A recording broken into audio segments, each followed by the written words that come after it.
Students, हमारा जो topic जो है वो अवकलन चल रहा है। आज हम पढ़ेंगे छठा नियम। हम 5 नियम पढ़ चुके हैं, उसके बेसिस पर जो भी एग्जाम्पल है वो भी हम क्या कर चुके हैं, उसके अनुसार जो है हम एक एक एग्जाम्पल भी कर चुके हैं। आज हम पढ़ेंगे हमारा कौन सा छठा नियम। छठा नियम क्या कहता है, दो फलनों के भागफल का अवकलज निम्न प्रकार से ज्ञात करते हैं। अगर कोई भाग में दिया हो, है ना, दो फलन दिए हो और दोनों क्या दिए हो, आपके भाग में दिए हो, जैसे y equal to f x upon g x, तो इसको ज्ञात करने का कैसे इसको ज्ञात करेंगे हम पहले तो हम इसको देखेंगे कैसे ज्ञात करेंगे और उसके बाद एक एग्जाम्पल लेके भी इसको एक्सप्लेन करेंगे। तो हमें इसका अवकलन करना है, तो d y upon d x हो गया, ठीक है। तो इसका तरीका क्या होता है आपका, इसका ये जो वाला है कौन सा, हर लिखना है। ये हर वाला है, ये अंश है और ये हर है ना। ये पहले हर लिखो, ठीक है, फिर अंश का, ये ऊपर वाला अंश है, इसका अवकलन लिख दो, है ना। इसका अवकलज लिख दिया, इसका अवकलज क्या हो गया, डी बाई डी एक्स लिखा और आगे क्या आ गया आपका एफ एक्स हो गया, माइनस माइनस लगा दिया। उसके बाद क्या लिखना है बेटा, ये लिखना है कौन सा, अंश, अंश लिखा ये एफ एक्स और हर का अवकलन लिखा। ये हर का अवकलन क्या होगा, D G x upon d x, ठीक है बेटा। और डिवाइडेड में हम इसका क्या कर देते हैं, हर का स्क्वायर कर देते हैं। ये हमारा हर क्या है, जी एक्स है और इसका स्क्वायर कर दिया, जी एक्स का स्क्वायर कर दिया, ठीक है बेटे। तो अर्थात हम ये कह सकते हैं y इक्वल टू अंश अपॉन हर हो। ये ऊपर वाला अंश होता है, नीचे वाला क्या होता है, हर होता है। तो उसका अपने क्या कर सकते हैं, हम इसको इस तरह से लिख सकते हैं। कैसे लिख सकते हैं, d y upon d x, पहले हर लिखा, जैसे मैंने ये लिखा था, इसी में हर लिखा है ना बेटा, ये देखिए ये हर लिखा, ये हर, ठीक है, इंटू अंश का अवकलज, है ना। अंश क्या था हमारा, ठीक है, ये हर और अंश, अंश क्या है हमारा कौन सा, ये देखिए अंश कौन सा, एफ एक्स है, तो इसका अवकलन मैंने लिख दिया D F x upon d x, ये लिखा, ठीक है, माइनस फिर अंश लिखते हैं। अंश क्या था, एफ एक्स, ये ऊपर वाला अंश होता है, तो एफ एक्स लिखा इंटू हर का अवकलज। हर हमारा क्या है, ये वाला हर है, तो इसका अवकलन लिख दिया डी जी जी एक्स अपॉन डी टी हो गया, है ना, D x upon D T, D G x हो गया। अपॉन क्या लिखते हैं, हर का स्क्वायर लिखते हैं। तो ये शॉर्ट आपका फार्मूला है, इसके आधार पर अपने क्या कर सकते हैं, इसका अवकलन ज्ञात कर सकते हैं। जैसे अब मैं एक एग्जांपल ले रहा हूं, एक एग्जांपल क्या है हमारे पास, ये एग्जांपल है y इक्वल टू ई की x अपॉन एक्स की 5 का x के सापेक्ष अवकलन ज्ञात करना है हमें। तो y इक्वल टू क्या है, e की पावर x है और x की पावर 5 है, तो वही d y upon d x हमने करना है। डी वाई डी एक्स अपन क्या करना है, पहले हर लिखना है ना। तो हर क्या है हमारा, x की पावर 5, फिर इसका क्या करना है, इसका अवकलन करना है, तो डी बाई डी एक्स लिखा और ई एक्स लिख दिया, माइनस ये अंश लेना है, अंश मैंने e की पावर x लिख दिया और फिर इसका अवकलन करना है। किसका अवकलन करना है, इसका x की पावर 5 का, तो d y d x x 5 कर दिया और नीचे क्या है, हर का स्क्वायर है ना। तो x 5 का हमने क्या ले लिया, स्क्वायर ले लिया। यहाँ तक क्लियर हो गया। अब उसके बाद क्या करना है बेटा, इसको सोल्व कर देते हैं। सोल्व क्या है, ये x की 5 का 5 आ जाता है, इसका जो अवकलन होता है वो यही होता है, e की पावर x ही होता है, ठीक है। इस पूरे का अवकलन क्या होता है, e की पावर x ही होता है, माइनस ई एक्स का ई एक्स लिखा। अब इसका अवकलन करना है कौन सा, D x upon D by D x का एक्स अपॉन 5 का। तो इसका हमें पता है, पहले भी हम दो तीन बार कर चुके हैं। इसका फार्मूला क्या होता है बेटा, क्या फार्मूला होता है इसका फार्मूला होता है क्या, एन, ठीक है, एक्स की पावर n माइनस 1, ये फार्मूला होता है। तो n की वैल्यू कितनी है, यहाँ पे 5 है, तो ये मैंने 5 लिख दिया। फिर यहाँ 5 माइनस 1 कितना बचा, 4 बचा, तो ये आपका लिख दिया, अपॉन x की पावर 5 का स्क्वायर हो गया, x की पावर 10 हो गया, ठीक है। तो फिर इसको और थोड़ा हम क्या करते हैं, इसको सॉल्व कर लेते हैं। सॉल्व किया तो इसके अंदर आपका यहाँ पर क्या है, ये x की पावर 10 है, इसके नीचे भी है, इसके नीचे भी है, तो अलग अलग करके लिख देते हैं।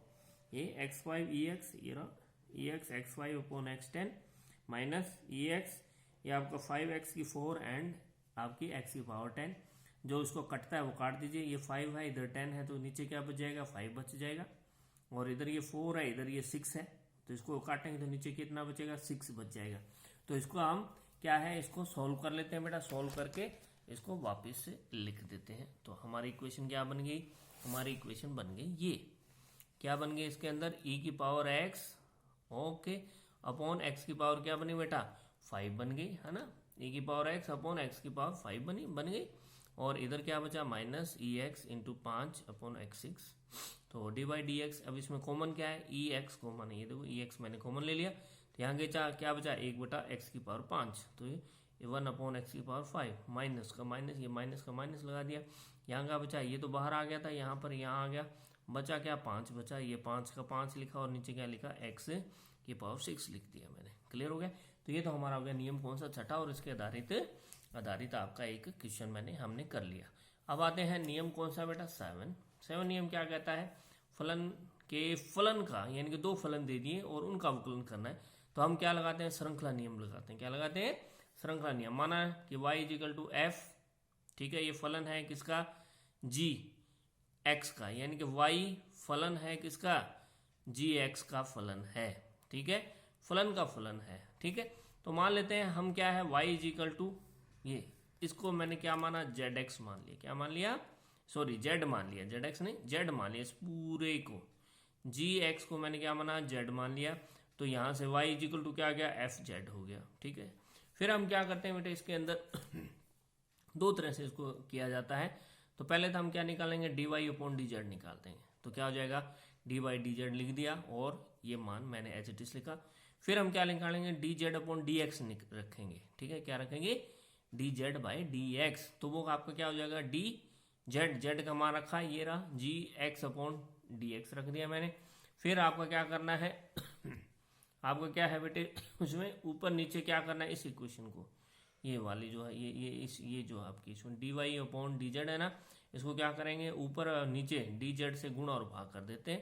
तो इसको अपने कैसे लिख सकते हैं, ऐसे लिख सकते हैं, dy/dx को क्या लिखेंगे, dy ये रहा, dx ये रहा, ये dz से गुणा कर दिया, dz से भाग कर दिया। तो चूंकि ये क्या होते हैं, ये और ये आपस में कट जाएंगे, तो बचेगा क्या, dy/dx। लेकिन हमें मान सॉल्व करना है, तो इसलिए हमने क्या किया, इसको dz से गुणा कर दिया और dz से भाग कर दिया।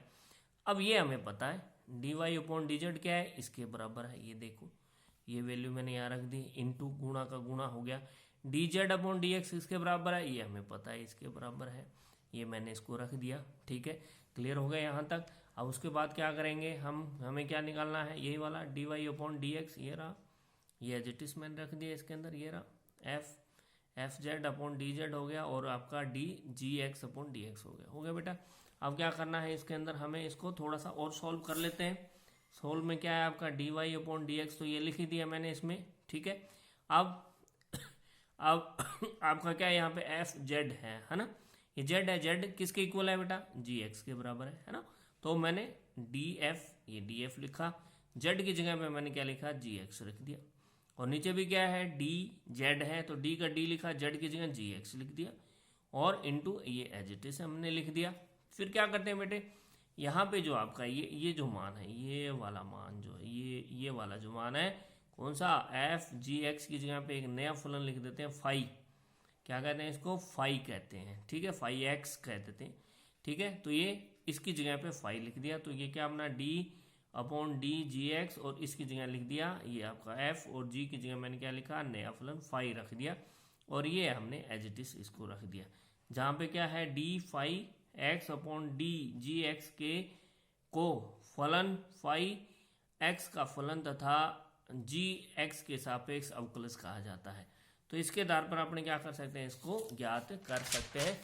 तो हम इसके आधार पर क्या है, तो बेटा एक उदाहरण ले रहे हैं, एक एग्जाम्पल ले लेंगे बाद में, लेकिन ये कुछ विशिष्ट फलन है और वो आपको क्या है, याद रखने हैं।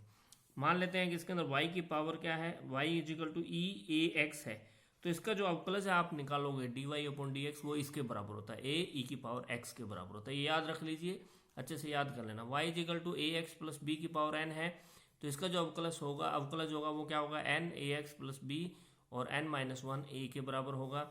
और इसी तरह से आपका y=log ax + b है, तो इसका अवकलज क्या होगा, a/ax + b के बराबर होगा।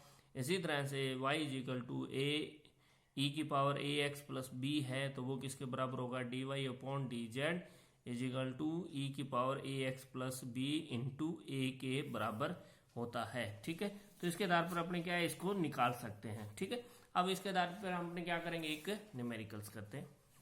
न्यूमेरिकल्स क्या है, ये कहता है dy/dx ज्ञात करो यदि y बराबर ये दे दिया है।